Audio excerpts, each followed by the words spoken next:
here. Probably just start this freeze. Probably I'm like an aspiring morning person, I think. Like I think I am not good at it. Like I don't like just like think and get up at 6 a.m. or whatever. But like if I do, I'm always like enjoying and good at it, I guess. Yeah. So I guess I'm a night person, but an aspiring morning person. Yeah. Kia, do you want to go? Sure, I will go. I am a long time morning person. I rarely sleep past probably 6 o'clock in the morning. And that's just the way that I have always been. And I just find that I do my best work. I'm most productive, most alert in the morning, and it's quiet. So I can also, like, if I'm getting an early start at work, like emails aren't flowing in, I can just dive right in. So morning all the way. Cool. Alana? Yeah, I'm definitely a night person. I wish I was a morning person because I feel like it would be cool to be productive in the mornings, but I usually am a night person just because I like staying up late. And just like, I don't know, I'm not very productive in the nighttime, I'd say that, but I do like staying up late. I'm not very good at waking up early, so yeah. Yeah, I get that. I definitely think I'm like more productive in the morning than at night, but I'm I guess acclimated towards like night just because I'm a child. Maybe when I, get out of college, I'll feel like I'm more like a morning person.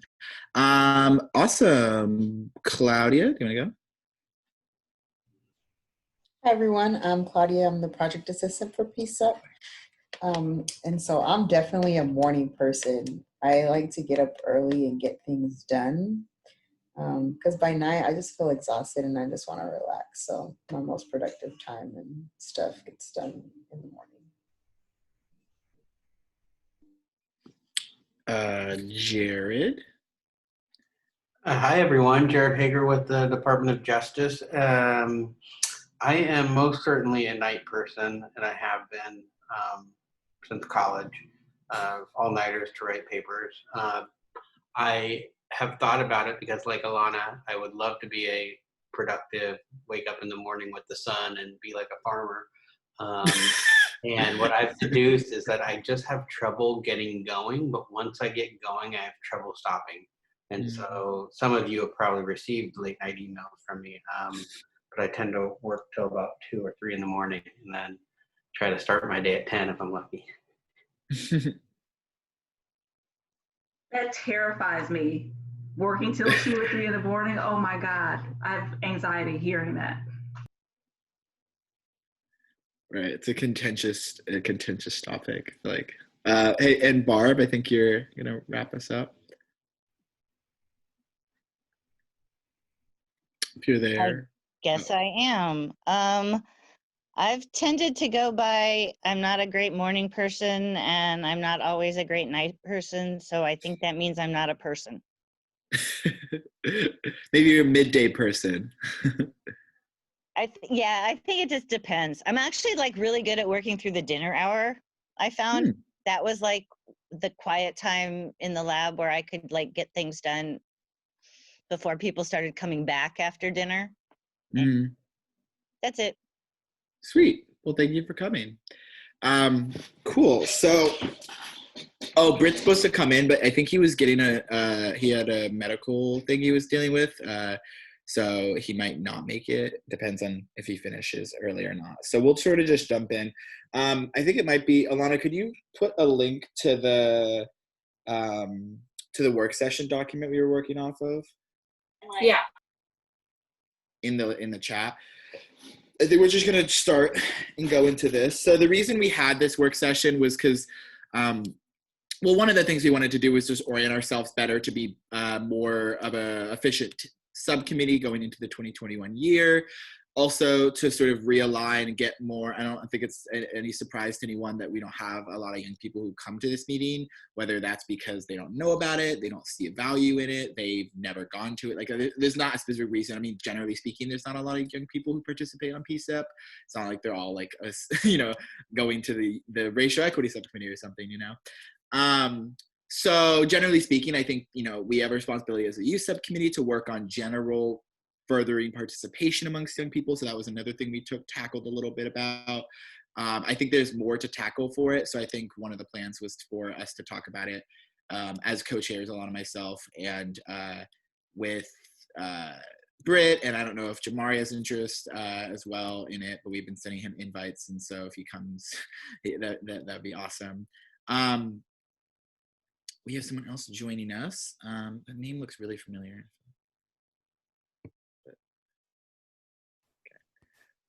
Hello, welcome.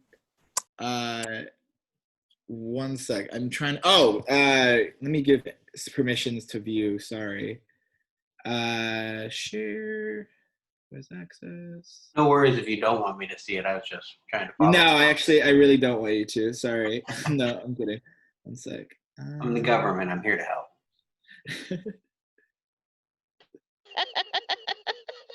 They won't let me. It's so weird. Okay, let me just share it.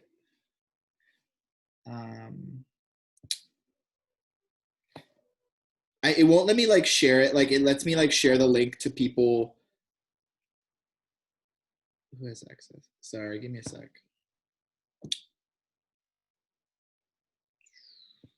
Alana, can you do this? I don't know why it's not letting me do it. Maybe I'll Can you expand the sharing beyond the RJ domain? Or we could screen share. Screen sharing just makes my laptop really slow. So I could put in the chat and as we discussed. How about that? That'd be a good way to do it as well. So I'm gonna put in the chat the goals for the year, and so we'll talk about those first, and then we'll talk about the outreach. Okay. I'm working on the link thing. Oh, don't worry. I mean, I put it in the chat. It's sort of going to be a little bit not formatted the right way, but it's not a big deal. I guess we'll sort of just start and discuss and sort of give insight as you please. We don't have the same rules as the normal meetings, so you can just sort of just talk freely, even if you're not a PCEP member. So, I mean, actually, also, we just got a document from Jared, kindly, who shared it. I do not think this is the document we were working off of, but it is a document that we were working on.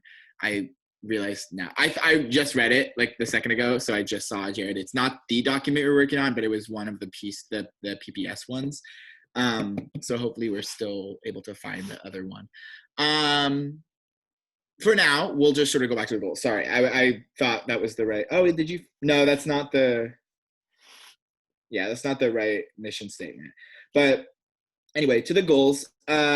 First one was to increase youth participation and engagement with youth subcommittee. And so we'll talk about that one more with the outreach part. The second one, provide the youth subcommittee monthly meetings as a space for youth organizers to share projects and work related to policing.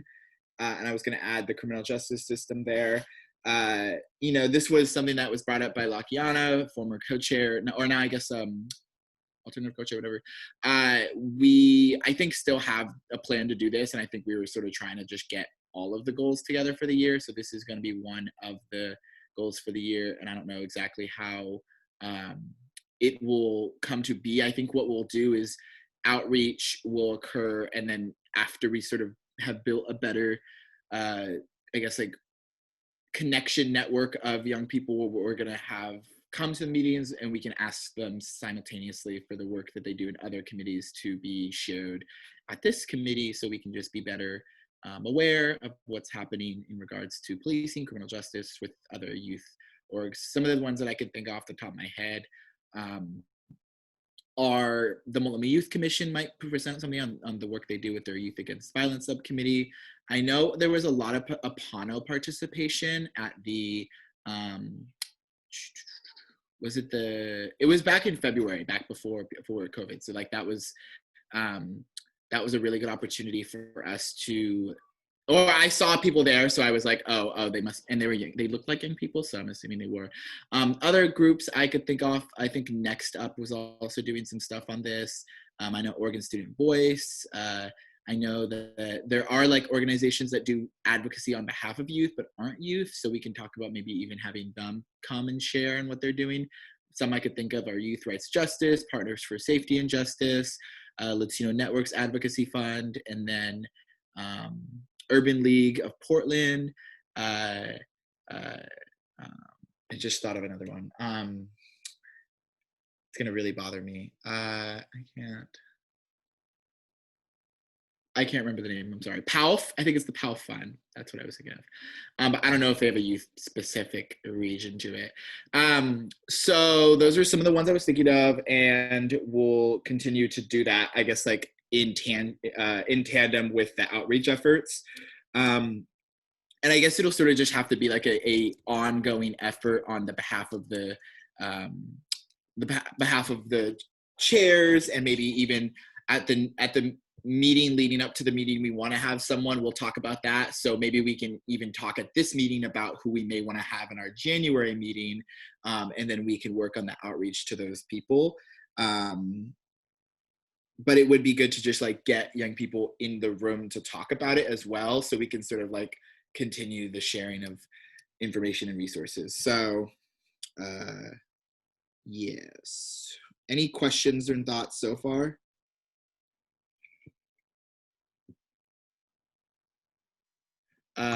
Barbara, Bent, Albert, you both can introduce yourself if you would want as well.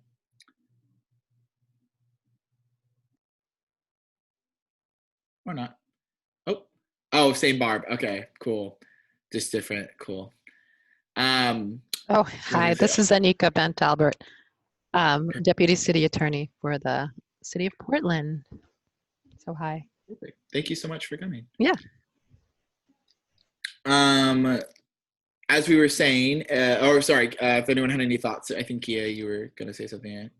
I was going to say these goals that you've set forth look really great. I, in particular, like the one where you're saying advocate for a youth representative on the new Civilian Oversight Committee. Yeah. Great. Also, yeah, I mean, we're about to get to that one, so we can sort of go back to that one.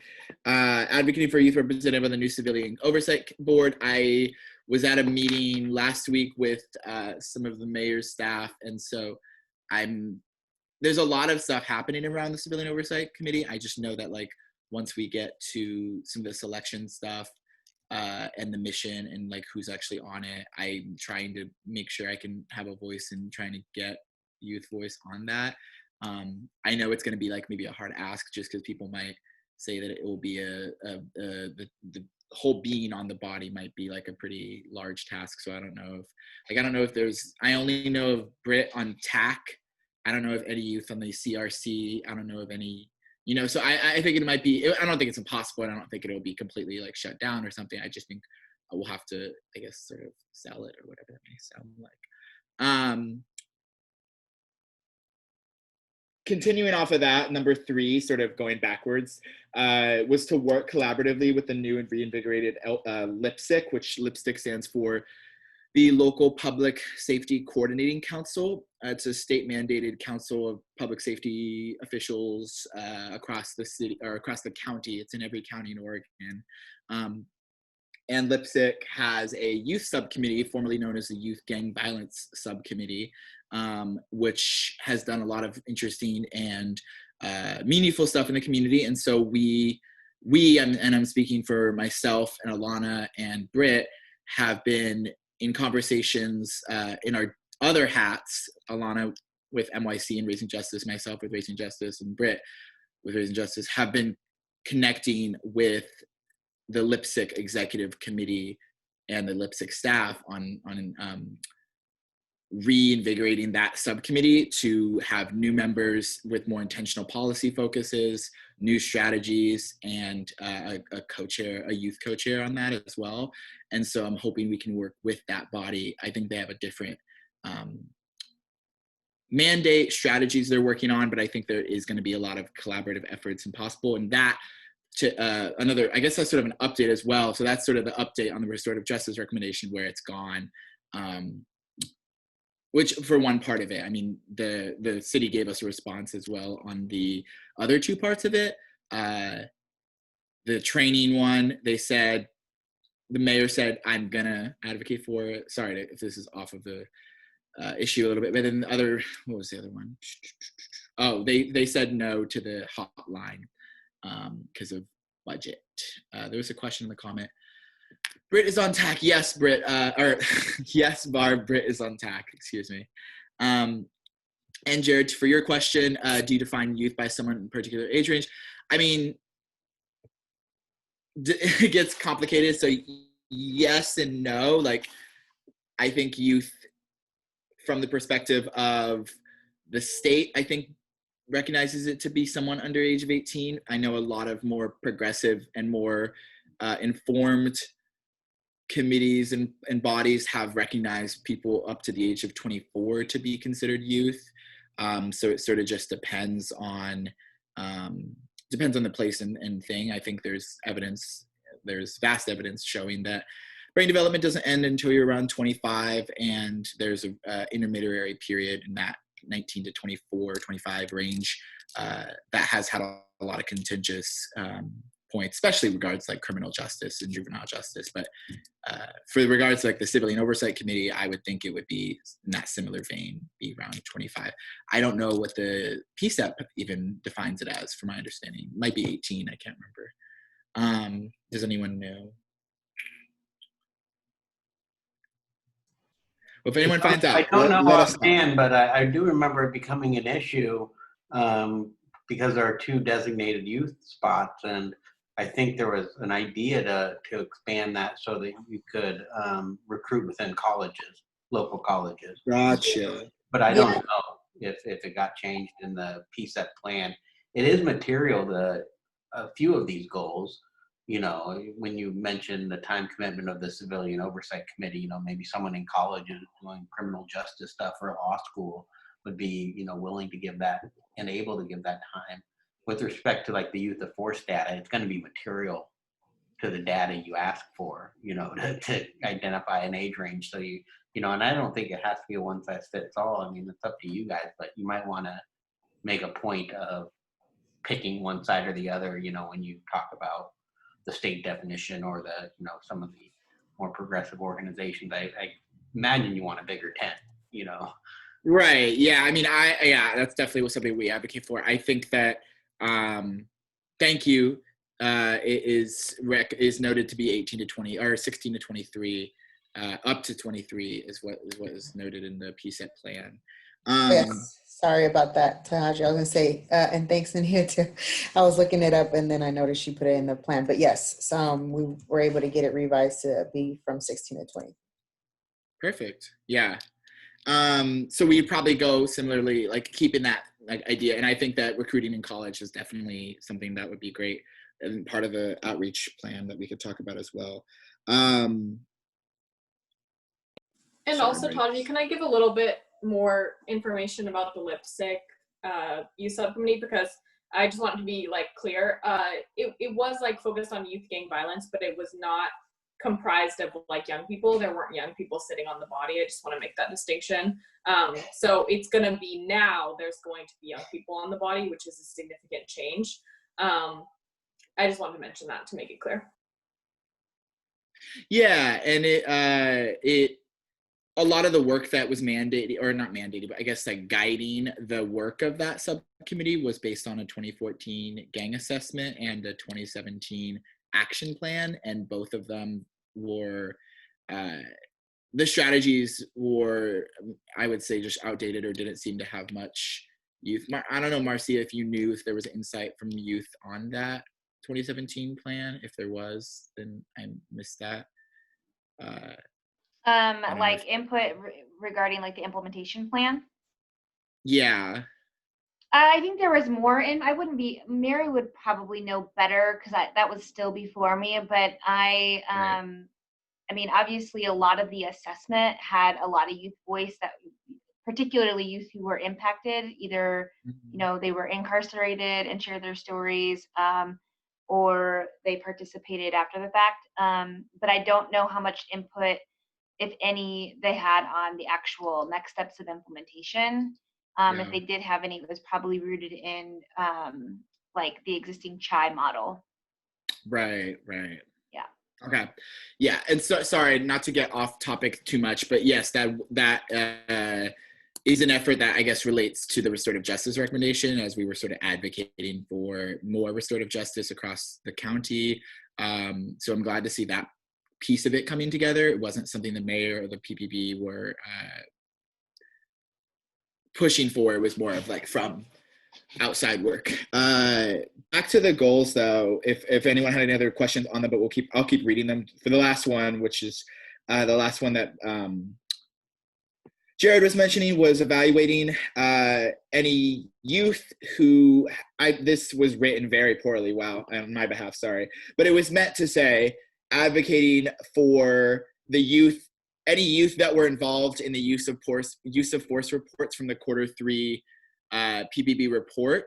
So sort of there was, I believe, some age distinctions, or if there wasn't age distinctions, there was definitely some demographic distinctions made.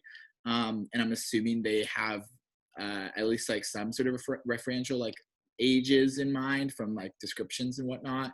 So I don't know. A, I don't know if there was distinctions based on age, and B, if there was, it could have also been like difficult to pinpoint exactly the age. It more might have just been based on like the general situation, and it was dark. So it might be a difficult task nonetheless, but if we had the data, we might be able to some degree figure out that. I think it would be interesting to then use that in advocating for policies around that, and sort of trying to like better understand if there was targeted situations. And I know there was also a lot of youth organized protests that some of them may have led to violence. And so maybe talking to folks who were leading those that led to violence might be also in our benefit to better just understand what happened this summer from the perspective of young people. So that's sort of the final goal. Any other questions or thoughts on that? Taji, I just want to add, I just talked to Lakiana about the racial equity subcommittee, and we're looking at doing like a panel just to that kind of goes in line with what you just said, which is to kind of debrief like what's the last 6 to 8 months been like, and what do folks want to see for the future of 2021. And so I've reached out to Mary Claire to see if we can get PPB to engage in a panel discussion, and Lakiana is reaching out to some of the young people who were leading some of those protests to see if we can have like a dialogue and debrief that, and just see like what do people want to see moving forward, and helping PCCEP kind of envision what our future looks like. So that's in the works. I haven't heard back from Mary Claire or anybody from PPB, so who knows? Maybe they'll show up, maybe they will not. Yeah, and thank you for that, Marcia. I think that, well, I didn't know that was happening, so I'm glad that we could find the way to hopefully collaborate. It's a concept that literally just came about like yesterday, and Cool. So that's supposed to be on the 17th. We don't have a lot of time, so we're hoping to scramble that together. And yeah, I mean, I'm done with college for the quarter, so let me know if you want any help on all of that. I love outreach. So any other questions on the goals before we head over to the outreach part? Or not, it doesn't have to be questions, it can be comments and thoughts. I just wanted to say congratulations to Haji on your first quarter. Oh, thank you. Yeah, it's definitely like it's much more anticlimactic than I would. I don't know if it was supposed to be more climactic, but it's over tomorrow, so we'll be good. Nice. Thank you, Claudia. Julio, if there's no other thoughts on the goals specifically, I think there's definitely like areas of continued expansion on that. I mean, I'm assuming we'll be working on some sort of recommendations into the 2021 year.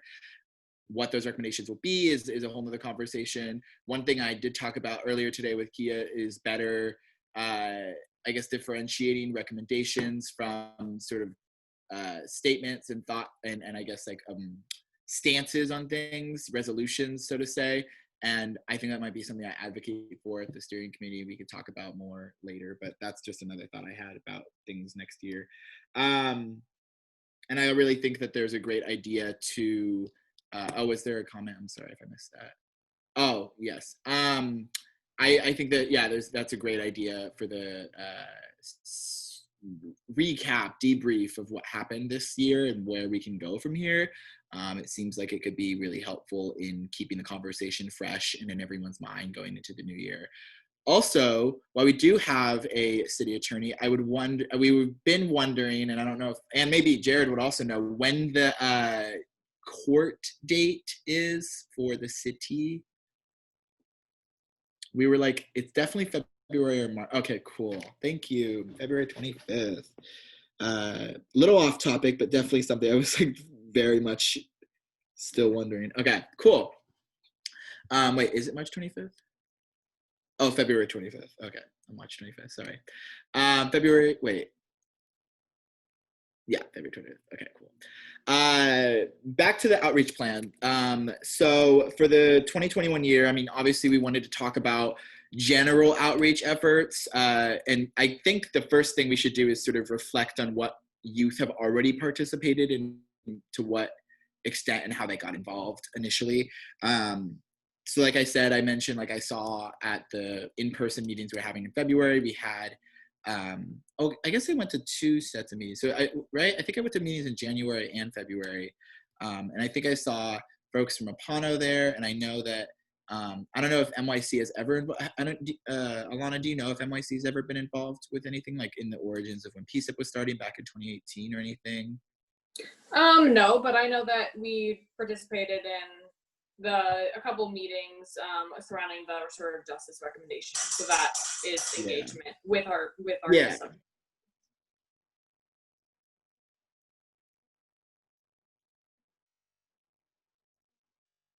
Cool. I was also reading the comment. I'm sorry. Yeah. So, I mean, that's one way we've always had youth involvement, is not always, but since I've been involved, had youth involvement is via the recommendations that we're working on, getting insight on those. So we had the restorative justice recommendation. We also had a young person who was just a very strong advocate from his own personal belief, Brian, who was an advocate. And I think I'm going to follow up with him specifically because he was a great advocate for that specific recommendation. And I want to I think I actually have been seeing him at the general body meetings, and correct me if I'm wrong, but I'll follow up personally just to see his interest and participation. So, recommendation focus. There was also, NYC, I'm trying to think of other areas. I mean, I've only been on it for a year, and since the year, it's been the digital space. And so, I don't know if social media has ever influenced young people coming or not coming to the meeting. I think there were some more young people during the listening sessions we were having back in June and July. But I think generally across the board, there was just an insanely large amount of, an anomaly of participation, so to say. So I do not know, Claudia or anyone else who would know, like before my time here, if there was like people at the physical meetings who were, I guess, like maybe just apparently young, like when Britt was initially on it, were there other young people? Were there, just wondering. Yeah, we did have volunteers that were part of like the subcommittee as members that they helped. I believe her name was Elena, if I'm not mistaken. She and her mom were part of the youth subcommittee for a while in helping to construct the PPS survey that was going to be sent out. So we did have that involvement from community members that were actually helping construct that survey. Cool. Yeah, that's great info. Okay, well, I mean, unless Britt, I think Britt was saying that he is not, wait. Oh, he said he's going to pop in from the car. Claudia, could you text him the link? Because I don't know how to get the phone link in. Would you text him? Yeah. Because he might also know from his participation on the initial body if there was other youth participation. Back to the other point, I mean, Jared mentioned earlier, like recruiting in college. I think that's a really great idea. based on the work session, these were the 3 ideas. I'm trying to copy them on my thing over to you. I think we've sort of talked about all 3 of these, except maybe the first one. Okay, so those are the 3. The first was establishing a list of like the current youth who've come and building that list and using that to like send out a mailing, like a mail to just specifically for the youth subcommittee. I don't know if the PISA distribution list has any youth on it, but getting some, or getting a list where we could just like have like an Excel spreadsheet or a Google spreadsheet with the emails of young people who've come for, just to keep them aware that the meeting's happening and that they can participate, was one idea. Another idea was one we've talked about before, which was we haven't talked about this one actually, but it was more of just like getting a posting out for the monthly meetings. It doesn't need to be a new like flashy cool poster like some forum I can't speak. Some forums have had, but it can be a standard one, and I'd be fine creating it so it could be like at least like youth specific. So I'll just throw that. Any other? Oh, the last one was the one that we did talk about, which was to hold a forum with incentives, which we could honestly still do with the one that Marcia was talking about. If we do like a one bigger one, and we just like, I don't know, incentivize to the extent young people to come to that. I know Britt and I have done that before at an event we were holding where we had a lot of people, but mostly we were like, young people, there's an incentive to coming because your participation is, not always there, and we really would appreciate you being there, and your insight is definitely important as well. So that's an option. Awesome, Marcia, thank you. I think there was, people's thoughts on those ideas and for outreach and any other ideas that you may have. The recruiting in college works, I think reaching out to specific professors or specific, department heads maybe would be helpful. I guess like, it's just like, you can't go post a poster somewhere. You're not going to find people that way. But yeah. Any other thoughts? There might be like some youth clubs or something. Oh, yeah. Already focused on that. I know Portland State had quite an active group of students to get the campus police to stop carrying weapons. There might be some inroad into that group or whoever was organizing. Yeah, I actually know someone from that campaign work on the Fund PSU, so I can reach out to her and see her thoughts. Okay, and one more thing I forgot to mention is the PBS survey we were working on before Alana joined. It was focused on trying to get perception info from youth at PBS. It was never gone through with just because it was supposed to start right during COVID. I don't think we should like do the survey. I think we discussed not doing the survey, but I was just saying like that was one other area that was discussed, and like potentially like how we had 9 people participate. My other hot take is that like, getting young people to come is one thing, but getting them to want to stay is another. And so, having the presentations will be definitely a great opportunity for resource sharing and networking for organizations and collectives and whatnot. But I also think that, having recommendations, I was thinking we could maybe have another fun one of the work sessions for the co-chairs would be to look through the recommendation list of ones that the community has brought forward and look for ones that are youth specific. That was something that I think we talked about maybe doing, because I think that like there's a whole nother like power and incentive behind like the youth who would come and sort of see the value of having their input shared on an X recommendation that relates to like their, something that affects them, which is I think another way to ensure and enlist valuable insight, and also just ensure like it feels more like, instead of just like we're trying to like check a box and have more young people here just to have more young people, they're like able to participate and be engaged more. So I'm just writing that down.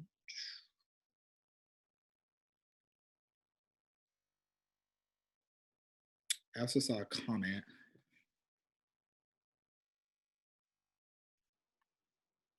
Sorry, sometimes I write like 2 words and I know I'll never know what that means. If you want to help with outreach about the next RS,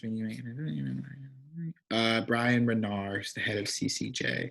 Could you let us know what CCJ is? Yeah, Brian Brennauer is the he heads the criminal justice and criminology program at PSU.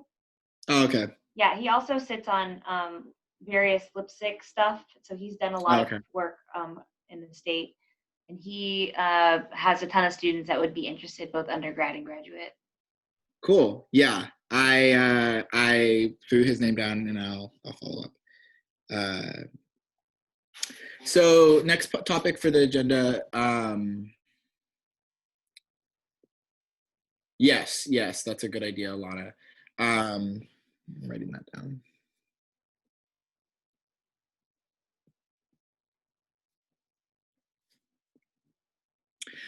Okay, so pivoting a little bit, not really though. It's like focusing now just a little bit on January plans for the agenda, specifically pertaining to like a presentation of sort from maybe some organization or another.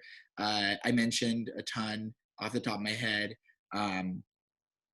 that I think potentially are doing work in this area, and Rena who might have the capacity to talk.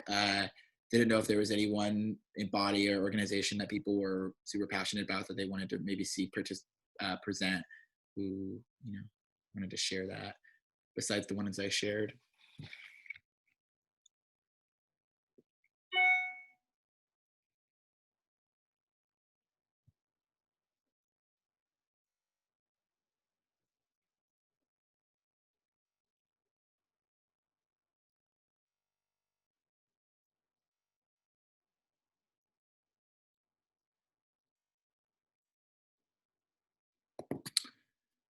All right, I guess we'll sort of look at the list of the ones I shared, which I'll sort of repeat, but I definitely won't get all of them again.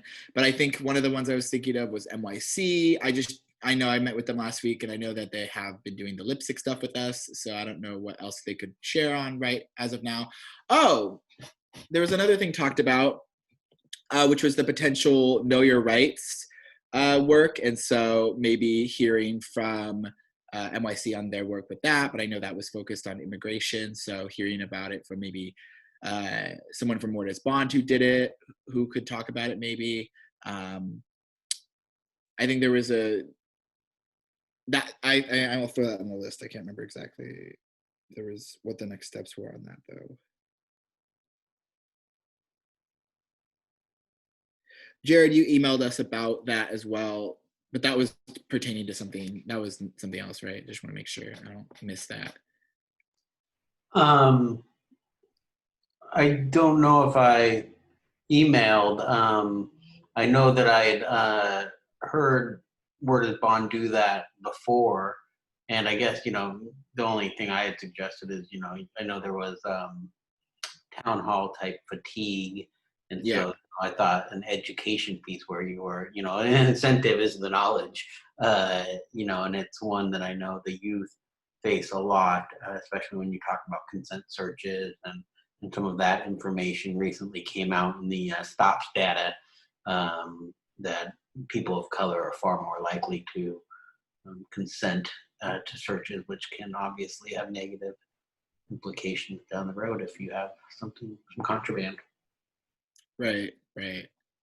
Yeah, so I think we'll pick that topic back up in January, and maybe we could talk with Word is Bond about presenting on it, and potentially what it would look like to do that in another setting with more actually performing the Know Your Rights training. I don't know if they've even tailored it for a digital setting, so that might be something we could work on together. So I'll connect with Lakiana about that, or maybe his other staff member now. Okay, cool. So we'll work with that list that I have, and we'll try to maybe do the Word is Bond when it makes the most sense for the next steps we're planning. I think that was everything on my list. We might be ending a little bit early unless I forgot something. Oh, I think one of the logistical pieces was changing the time and date. but when I checked in with Alana, and Alana, please correct me if I'm wrong, but when I checked in, I think we were all fine with the date for the three of us that are, I guess, like the youth subcommittee, like co-chairs, and Britt as well as a former co-chair. I think we were all fine with the time and date from like the youth perspective on it. Like it still is after school. It's digital, so you don't have to go anywhere for it. You know, so if we get any young people we're outreaching to and we hear that it's like not working, we could definitely like go back to the drawing board and figure out another time that might work better or another date that might work better. But the first Monday of the month has been pretty sound. And so awesome. Thank you, Marcia, for your input. Have a good day. Cool. So I just wanted to confirm our January meeting then, if that's okay with everyone. Which I believe is supposed to be, my calendar's right, the 4th of January, which is a Monday, and then at 4 p.m. And then besides that, I guess we are set for the day, and I will wish everyone a great rest of their week and see you all next week at the general body meeting. Good night, everyone. Thank you. Perfect. Thank you. Night. Thanks, Taji. Thanks, everyone. Thank you.